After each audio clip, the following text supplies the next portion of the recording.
حضور اکرم صلی اللہ علیہ وآلہ وسلم کی ولادت باسعادت سے قبل دنیا پر جہالت کی اتنی گہری تہ جم چکی تھی کہ کسی ملک میں بھی کوئی تمتماتی ہوئی روشنی مطلق نظر نہیں آتی تھی۔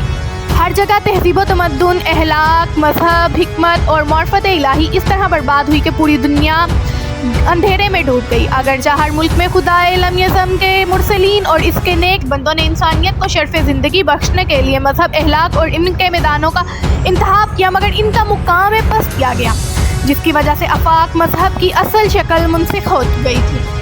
نسل مذہب یہودیت چند رسموں تک محدود ہو گیا تھا۔ عیسائیت بت پرستی کا شکار تھی۔ ایران جو تہذیب و تمدن کا مرکز تھا، تاریکی کی اتھاہ گہرائیوں میں غرق آب تھا، اور آتش پرستی، بت پرستی، مشاہیر پرستی میں ہر عقیدہ مٹ چکا تھا۔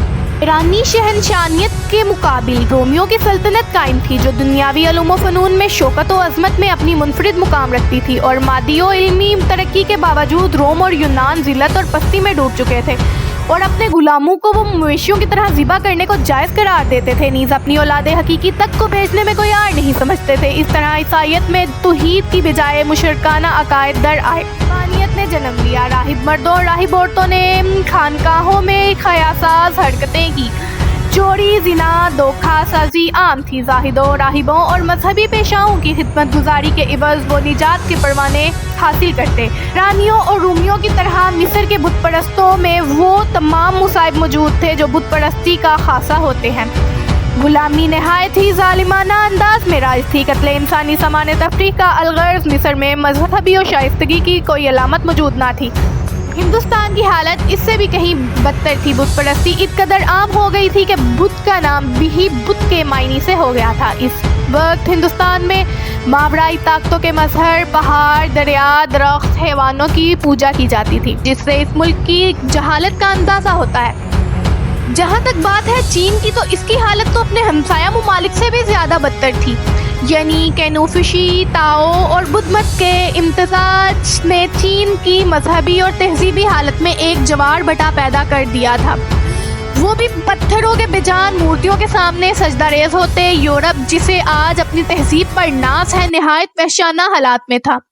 جہاں تک سوال اٹھتا ہے عرب کا، تو عرب اخلاقی حالات انتہائی ابتر تھی۔ بت پرستی، جوا، شراب ان کی گٹی میں پڑ چکے تھے۔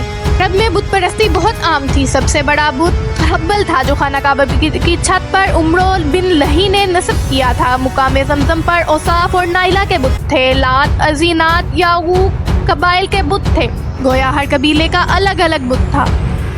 ان بے جان بتوں کے آستانوں پر چوپائے قربان کیے جاتے تھے، یہاں تک کہ انسانوں کی بھی بیت چڑھائی جاتی تھی، اور یہ تصور کیا جاتا تھا کہ اس سے ہمارے خدا ہم پر رحم کریں گے۔ اگر کوئی بت پرست مقررہ ایام میں خانہ کعبہ تک نہ جا سکتا تو وہ ایک پتھر، جسے دوار کہتے تھے، نصب کر کے اس کا طواف کر لیتا۔ خانہ کعبہ کے علاوہ بھی بت پرستی بہت عام تھی، یہاں تک کہ صرف بت پرستی پر اکتفا نہیں تھا، بلکہ حضرت ابراہیم، حضرت اسماعیل، حضرت مریم کی تصاویر کی خانہ کعبہ میں پرستش ہوتی۔ اس کے علاوہ اہل عرب کے اخلاق و عادات، معاشرت، مذہب، عقائد، تذلیل انسانی کی بولتی تصویر، ان کی سنگ دلی اور شقادت قلبی کا یہ عالم تھا کہ اپنی لڑکیوں کو اس لیے زندہ دفن کر دیتے تاکہ کسی کو داماد نہ بنانا پڑے، اور پھر اس پر فخر کرتے۔ انتہا یہ کہ باپ کی بیویاں بھی بیٹوں کو ورثے میں مل جاتی تھی۔ سوتیلی ماں تک سے شادی کر لیتے۔ مرد عورت کے ارتباط کی بعض ایسی صورتیں تھیں جو تلوار کے دھار اور نیزے کی نوک پر وجود میں آتی۔ بعض روایات کے مطابق مرد اور عورتوں کی خوراک بھی الگ الگ ہوتی۔ الغرض عورت تجارتی جنس بن کر رہ چکی تھی۔ ایک مرد جس قدر چاہتا شادیاں کر لیتا۔ عورت کی حرمت بالکل مفقود ہو چکی تھی۔ قافلوں کو لوٹ لینا عام مشکلہ تھا۔ قبائل میں گھر تھم جاتی تو بہت دور تک لڑائیاں اور مسئلے چلتے، یہاں تک کہ نسلوں کی نسلیں تباہ ہو جاتی۔ افلاس کی وجہ سے اولاد نرینہ تک کو ہلاک کر دیتے۔ قتل و غارت گری عام تھی، ہر فرد کسی قبیلے سے منسوب ہوتا۔ بہت جلد ہدایت کا ایک ایسا سورج طلوع ہوگا جو دنیا کو جہالت سے نکال کر ہدایت اور روشنی کی راہ پر گامزن کرے گا۔ ہمارے چینل کے ساتھ جڑے رہیے اور نیکسٹ ایپیسوڈ کا انتظار کیجیے۔ شکریہ۔